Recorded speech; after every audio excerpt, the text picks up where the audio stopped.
Imagine waking up one day to the sound of a perfectly calibrated alarm, a gentle crescendo of synthetic birdsong designed not to jar, but to seamlessly integrate you into the flow of the day.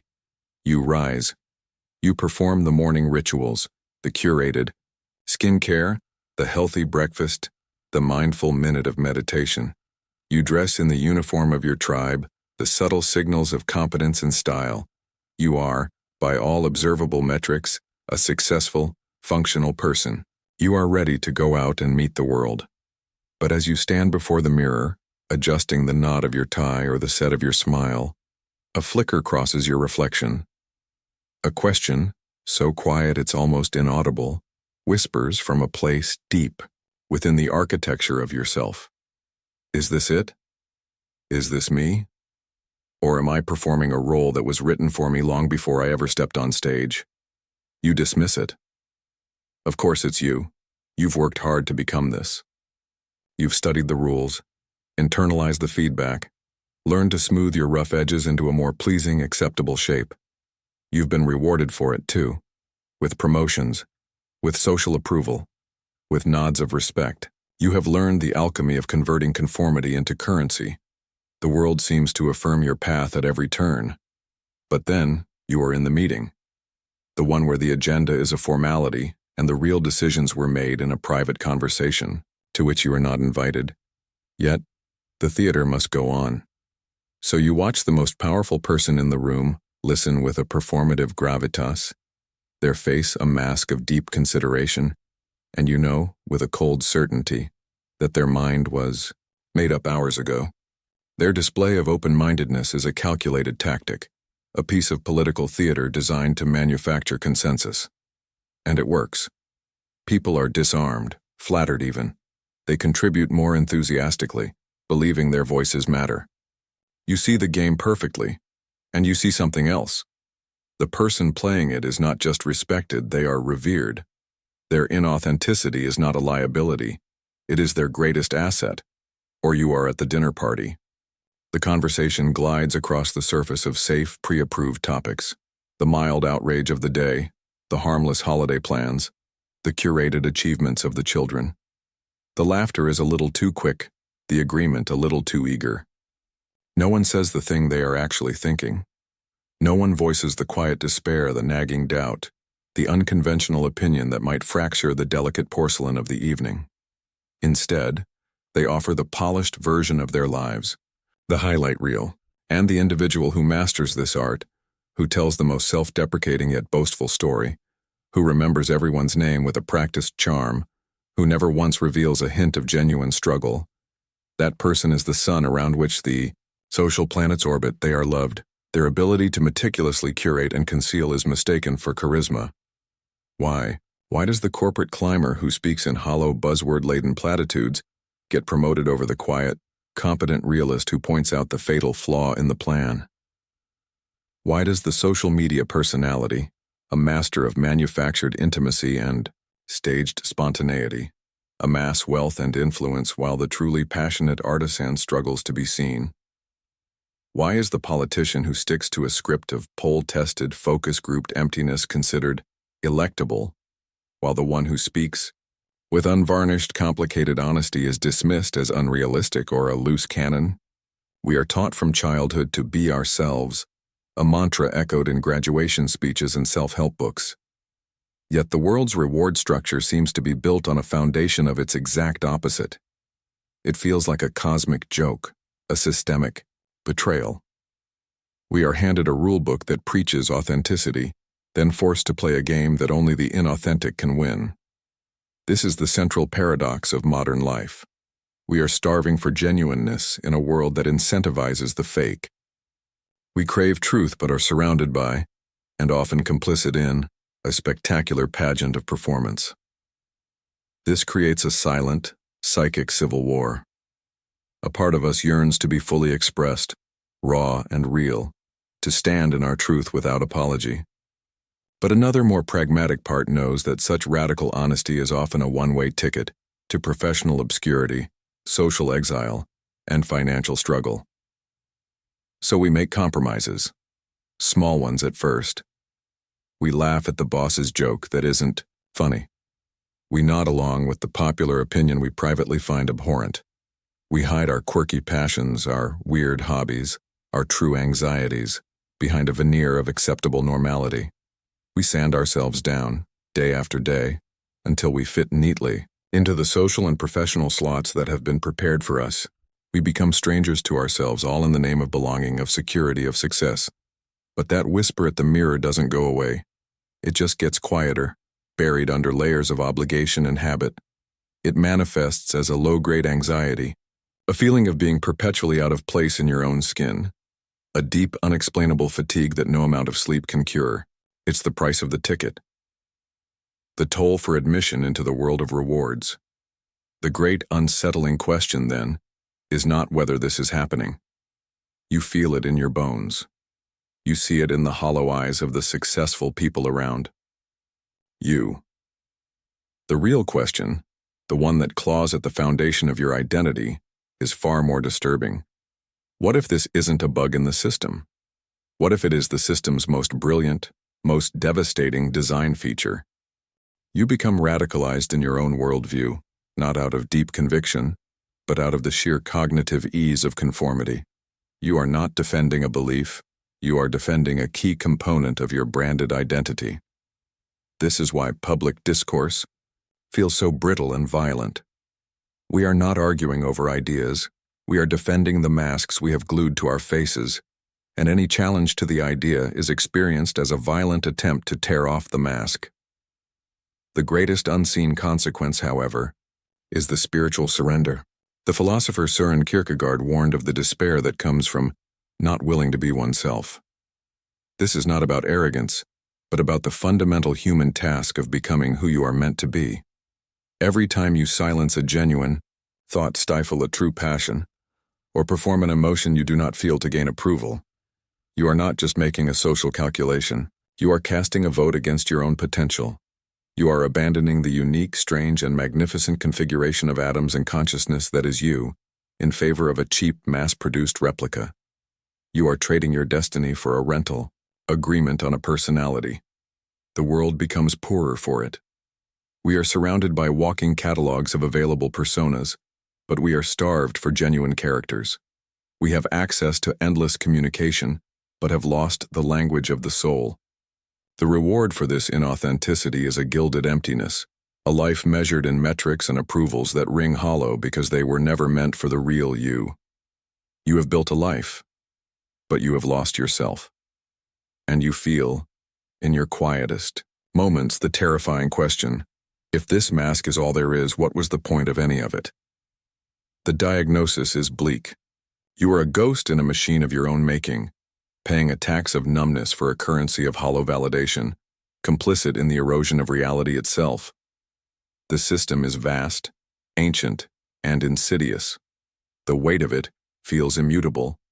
To even consider, rebellion seems like a fantasy, the kind of thing you romanticize before sighing and getting back to work. But this is where they have always lied to you. The most powerful illusion the system maintains is its own invincibility. It wants you to believe that the choice is between successful conformity and failed authenticity. This is the ultimate trap. The real rebellion is not about quitting your job and moving to a cabin in the woods, though it might be for some. It is not a grand, dramatic gesture that waits for the perfect moment. The rebellion is an internal philosophical shift that must precede any external change. It is the conscious, deliberate, and daily reclamation of your own authorship. The first and most radical act of war is to withdraw your consent. You have consented to the game. You have agreed that the rewards it offers are valuable. You have accepted its definitions of success and failure. The moment you see the mask as a mask and see the rewards as compensation for wearing it, you shatter the agreement. The philosopher Epictetus, a slave in Rome, understood this better than any emperor. No man is free who is not master of himself. Your chains are not made of iron, but of your own desire for external validation. The first blow for freedom is to stop wanting the things the system uses to control you. This is not passive resignation, it is active, internal defiance. It is looking at the promotion, the social approval, the likes, and saying, I see what these are. I see the price tag, and I am no longer interested in paying it. This begins with a practice of ruthless self-observation. You must become an anthropologist of your own life. For 1 week, do not try to change anything. Simply observe. Notice the moments you shift your language to please a specific person. Pinpoint the instant you swallow a true opinion and nod along. Feel the physical sensation in your body, the clench in your gut, the tightness in your chest, when you are about to perform inauthenticity. Do not judge it, just see it. This is the data of your own captivity. As Carl Jung insisted, until you make the unconscious conscious, it will direct your life, and you will call it fate. You are gathering intelligence on the enemy, which is the automated habitual self that runs on the software of social approval. With this awareness, you can begin the practice of conscious nuance. This is the deliberate reintroduction of your complexity into a world that demands simplicity. It is speaking in sentences that begin with, I feel, and it seems to me, instead of declaring absolute, tribal truths. It is the courage to say, I see value in both sides of that argument. In a room that demands you pick a team, it is allowing your contradictions to show. You can be both strong and vulnerable. You can be both a professional and a human being. You can be critical and still be loyal. This is not weakness, it is intellectual and emotional integrity. Each time you express a nuanced thought, you are not just sharing an idea. You are drilling a hole in the prison wall to let a sliver of your authentic light shine through. Then, you must find your tribe of one. You will not find authenticity in a new group that simply has a different set of slogans. The rebellion is not about finding a new audience for your performance. It is about ceasing to perform. Your initial tribe is you. This means cultivating a relationship with yourself based not on criticism, but on curiosity. What do you actually enjoy doing when no one is watching? What book would you read if no one could see the cover? What opinion have you buried because it was inconvenient? Reclaim your time. Spend an hour completely alone without the input of any device or person, and simply listen to the quiet voice you have been drowning out for years. This is not selfish. It is the most fundamental act of self-respect. As Virginia Woolf argued, a woman must have a room of one's own to create. So too must every human have a psychic room of their own, a space uncharted by the expectations of others, to discover who they are. Finally, you must embody the cost. Make the invisible tax visible to yourself. Draw 2 columns on a piece of paper. On one side, list the rewards of your inauthenticity, the paycheck, the avoided conflict, the social likes. On the other, list the costs, the numbness, the loneliness, the rage that comes out at home, the feeling of being a fraud, the forgotten passions. Stare at this balance sheet. Is it worth it? Really? This is not an exercise in self-flagellation. It is an accounting of the soul. The goal is to make the cost so visceral, so tangible, that the next time you are tempted to trade a piece of your authenticity for a reward, you feel the weight of that transaction in your gut. This rebellion will not be clean.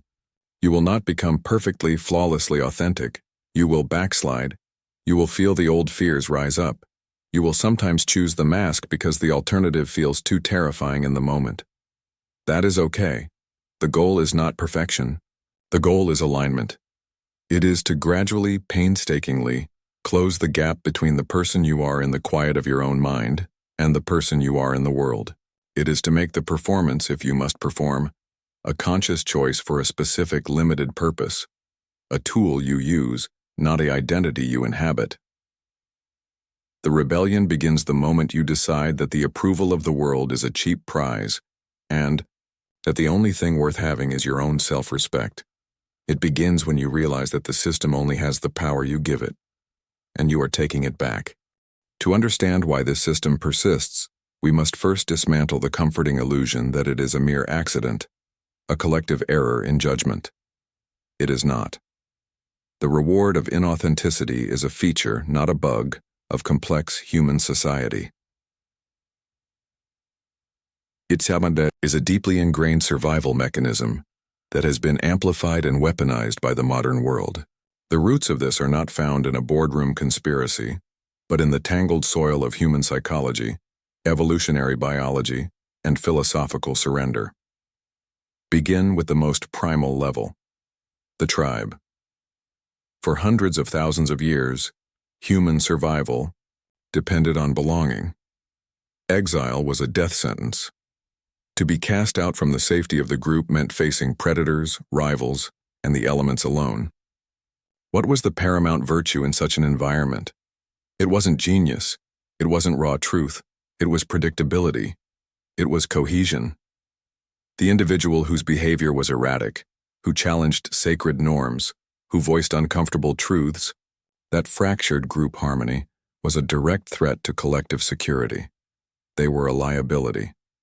The individual who could reinforce group bonds, affirm shared beliefs, and maintain social stability, even through flattery, through strategic silence, through performing the accepted rituals with fervor, was an asset.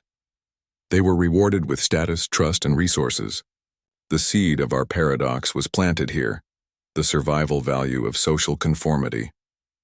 The German philosopher Arthur Schopenhauer captured this dynamic with his poignant metaphor of the porcupine dilemma. A colony of porcupines huddle together on a cold winter's day for warmth, but as they draw close, they begin to prick each other with their quills. The pain forces them apart. Soon the cold drives them together again, only for the pricking to recommence. This cycle of approach and avoidance continues until they find a distance that is tolerable, close enough to share warmth, but far enough to avoid mutual injury. This, Schopenhauer argued, is the fundamental condition of human society. Our genuine, unfiltered selves, our quirks, our passions, our brutal honesty, our vulnerabilities are our quills. They are necessary and true, but they cause friction. They prick others. To coexist, we must learn to sheath them. We create a buffer of politeness, of small talk, of shared fiction. Inauthenticity in this light is not a moral failing. It is a social lubricant, a necessary distance we maintain to prevent ourselves from injuring each other and being cast out into the cold. But the modern world has taken this necessary social lubricant and turned it into a mandatory creed. Why? Because we have built systems of immense scale and complexity. Global corporations, mass media, sprawling bureaucracies that are, in essence, super tribes. These systems demand a level of predictability and manageability that raw, individual authenticity simply cannot provide. How do you manage a workforce of 10,000? How do you market a product to 10 million? You cannot deal with 10,000 unique, complicated, authentic human beings. It is inefficient. It is chaotic. It is unmanageable. So the system creates archetypes: the team player, the go-getter, the visionary leader, the influencer. These are not real people. They are simplified, branded, interchangeable modules of human identity. The system then offers a devil's bargain. Step into this archetype. Smooth your sharp, complicated edges into this recognizable and manageable shape. Perform this role convincingly, and we will reward you with stability, with a paycheck, with a title, with likes and shares, with the modern equivalents of tribal security. The Swiss psychiatrist Carl Jung warned of the danger of conflating the persona, the mask we wear in society, with the whole self. The persona is necessary. It is the packaging of the ego, the way we navigate the world. But when we over-identify with it, when we believe the mask is our true face, we fracture. The authentic self, what Jung called the shadow, the repository of our repressed ideas, weaknesses, desires, and instincts, is pushed into the darkness. It does not disappear. It grows restless. It manifests as inexplicable rage, profound ennui, addictive behaviors, and that haunting feeling of being a fraud waiting to be exposed, the phenomenon now known as imposter syndrome. This is not a personal shortcoming. It is the inevitable psychological result of living a life of performative contradiction. The philosopher Jean-Paul Sartre called this bad faith, mauvaise foi. the act of lying to oneself to escape the terrifying anxiety of absolute freedom and responsibility. It is easier to say, "I have to act this way because my job demands it," or "this is just what people expect," than it is to confront the dizzying freedom of choosing who we are at every moment. We willingly become actors in a play we did not write, because the alternative, facing the silence and the responsibility of writing our own script, is too frightening to bear. The system masterfully exploits this fear. It provides us with pre-written scripts, comfortable masks, and clear stages. It rewards the best actors with standing ovations. All it asks in return is that we never, ever step out of character. We have willingly traded the terrifying, magnificent burden of our authentic selves for the gilded cage of social and economic validation. We have outsourced our identity, but the soul has a memory. It remembers what was given up, and it registers the transaction not as a success, but as a quiet, continuous betrayal. The bargain is struck. The mask is fastened. You have learned. The rhythms of the performance and the rewards begin to flow. The promotions, the social capital, the sense of belonging. It all feels like success. For a while you can almost convince yourself that the performance is real, that the persona you project is in fact who you are. The whisper from the mirror is drowned out by the applause. But the soul keeps a ledger. And the cost of this inauthentic life is not a single catastrophic bill to be paid at the end. It is a silent compounding tax levied on every aspect of your being, draining your vitality in ways so subtle they become normalized, invisible. The consequences are not just personal, they ripple outward, corrupting the very fabric of our shared reality. The most immediate casualty is vital connection. Authenticity is the bedrock of true intimacy. It is the raw, unvarnished sharing of self that allows another to see you and, in turn, to be seen. When you lead with a persona, you can only ever receive admiration for the persona. The love, the friendship, the respect. It is all conditional upon the continued maintenance of the performance. This creates a profound loneliness, a feeling of being surrounded by people yet utterly unknown. You become a curator of your own prison, smiling through the bars. Your relationships become transactions of validation, not bonds of mutual understanding. You fear anyone getting too close, not because they might hurt you, but because they might see you, and find the real self behind the curtain to be lacking. This internal fracture then manifests as a pervasive emotional numbness. To survive the constant performance, you must dampen your emotional signals. You cannot let genuine anger flare up in the boardroom. It is unprofessional. You cannot let true grief show at the funeral. You must be strong for others. You cannot express unbridled joy. It is undignified. So you build internal dampeners. You learn to feel less. The problem is you cannot selectively numb emotion. When you wall off the so-called negative emotions, sadness, anger, fear, you also wall off their opposites, joy, passion, love. The world becomes beige. You move through life in a state of low-grade dissociation, watching yourself perform from a slight distance, a ghost in your own machine. This is the psychological basis for the modern malaise of depression and anxiety. Not a chemical imbalance in the individual, but a sane human response to an insane demand to be inauthentic. On a societal scale, this collective numbing creates a culture of bullshit, a term philosopher Harry Frankfurt defined not as lying, but as a far more corrosive disregard for truth altogether. The liar knows the truth and seeks to conceal it. The bullshitter simply does not care what the truth is. Truth is irrelevant to their goal, which is advancement, engagement, or the maintenance of a brand. This is the language of the corporate memo that says, "We're not firing people, we're right-sizing the family." This is the discourse of the social media influencer selling a detox tea they know is useless. This is the political speech crafted entirely of poll-tested platitudes. When inauthenticity is rewarded, truth becomes negotiable, then optional, and finally, a nuisance. We become trapped in a hyper-real world as theorized by Jean Baudrillard. where the map precedes the territory. The simulation of success is more valuable than success itself. The performance of caring matters more than actually caring.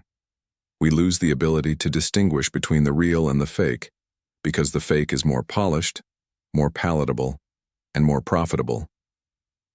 This erosion of truth has a terrifying cognitive consequence: the death of nuance. Authentic reality is messy, complicated, and fraught with contradiction. The persona, however, must be simple, legible, and marketable. To maintain it, you must constantly edit the complexity out of your own life story. You must align your expressed opinions with your tribe's accepted dogma. Slowly, your cognitive capacity for holding two opposing ideas in your mind at once, a sign of first-rate intelligence, according to F. Scott Fitzgerald, atrophies.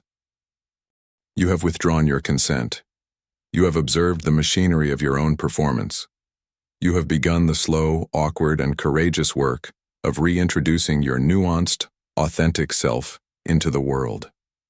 You feel the tremors of rebellion, the moments of startling clarity, the pangs of fear, the fleeting bursts of a vitality you thought was lost forever.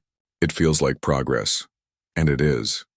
But now, you stand at the precipice of the final, most terrifying, and most liberating realization of all. Everything you have done so far has been based on a fundamental, albeit necessary dichotomy: the authentic self versus the inauthentic mask. You have been fighting to bring the true self out of the shadows and vanquish the false persona. This is the classic hero's journey. But what if this framework itself is the last and most elegant trap? The ultimate truth is this: there is no fixed, perfect, authentic self to uncover. The self is not a static artifact buried under layers of social conditioning, waiting to be excavated and put on display. This is the romantic illusion, the quest for a pure, uncorrupted you that exists in a vacuum. It is a seductive idea, but it is a phantom. To believe in it is to set yourself up for a new kind of failure. You will dig for this true self, and when you cannot find its borders, when you see that it shifts and changes and contradicts itself, you will believe you have failed. You will assume the mask has fused to your skin, that you are irredeemably corrupted. The deeper, more powerful realization is that the self is not a noun but a verb. It is not a thing you are, but a process you do. It is a continuous act of creation. Your authenticity does not lie in discovering a pre-packaged identity, but in becoming the author of your ongoing creation. The philosopher Friedrich Nietzsche came closest to articulating this when he wrote, "One thing is needful, to give style to one's character, a great and rare art.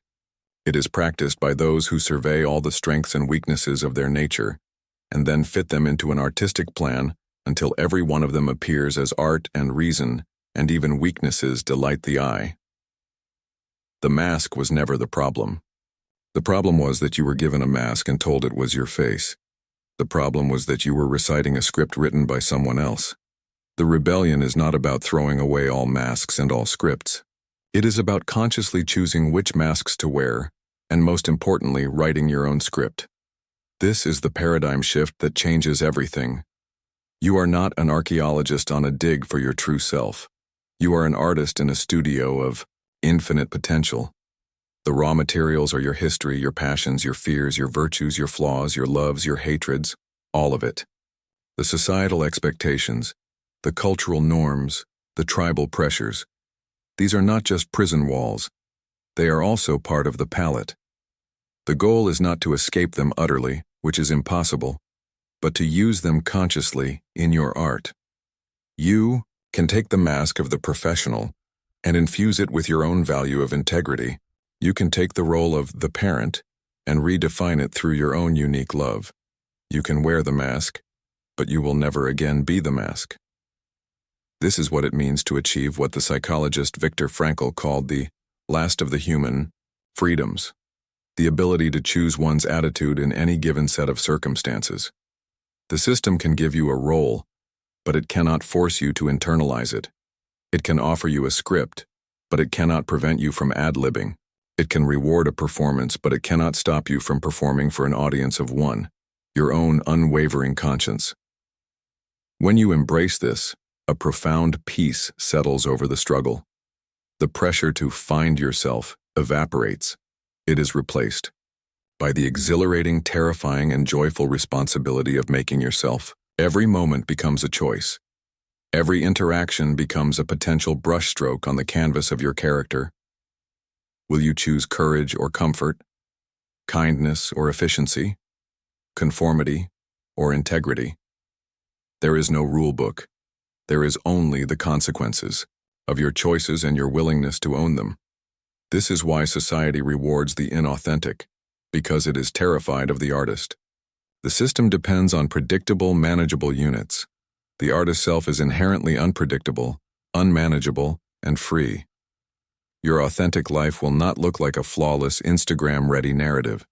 It will be messy, contradictory, and unconventional. It will have failures that are more valuable than shallow successes and vulnerabilities that are stronger than any performed strength.